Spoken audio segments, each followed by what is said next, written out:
Collector के पद से सेवानिवृत्त होने के बाद वसुधा ने अपने पति से कहा, अशोक, हम दोनों सेवानिवृत्त हो चुके हैं, क्यों न अब हम राहुल के साथ रहें।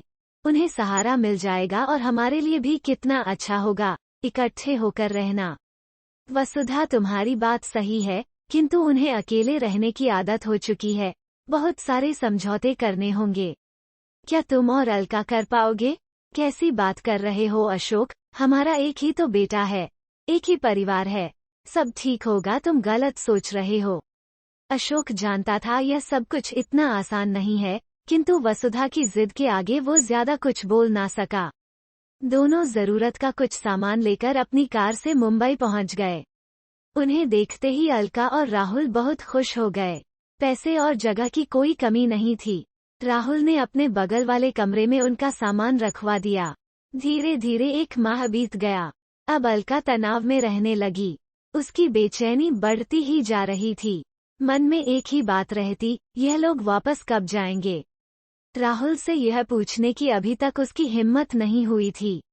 एक दिन रात के खाने के उपरांत अपने कमरे में जाकर उसने पति से पूछ ही लिया, राहुल, क्या तुम्हारे पापा मम्मी हमेशा के लिए आ गए हैं? राहुल ने कहा, क्या तुम्हें कोई परेशानी है? यह उनका घर है, जब तक चाहेंगे रहेंगे। यह कैसा बेकार का प्रश्न है तुम्हारा? राहुल, हमेशा साथ रहना मुझे ठीक नहीं लगता। उनकी वजह से हमारी जीवन शैली कितनी बदल गई है, तुम्हें कुछ निर्णय तो लेना ही पड़ेगा। कैसी बात कर रही हो? कैसा निर्णय अलका? माता पिता हैं वे मेरे, क्या उनसे यह कह दूं कि बस अब जाओ यहाँ से? अलका यह सुनकर बौखला गई और कहने लगी, यदि यह उनका घर है तो फिर मेरा घर कहाँ है राहुल? मैं तो अब तक इसे मेरा घर ही समझ रही थी, लेकिन आज पता चला कि घर मेरा नहीं उन लोगों का है। तुमने मेरा अपमान किया है मेरा दी। प्रश्नवाचक चिन्ह तोड़ा है राहुल। आवेश में उसकी आवाज तेज हो गई, जो कमरे से बाहर तक जाने लगी। राहुल ने अलका से कहा, ये क्या कर रही हो? धीरे बात करो, पापा मम्मी सुन लेंगे। यह घर हम सब का है अलका। इतना कहकर राहुल ने लाइट बंद कर दी और नाराजगी दिखाते हुए बिस्तर पर लेट गया। अलका भी उसके बगल में लेट गई और दोनों एक दूसरे की तरफ पीठ करके सो गए। लेकिन अब तक अशोक और वसुधा सब कुछ सुन चुके थे। वे गुमसुम हो गए। उनकी सारी खुशियां एक ही पल में धराशायी हो गईं।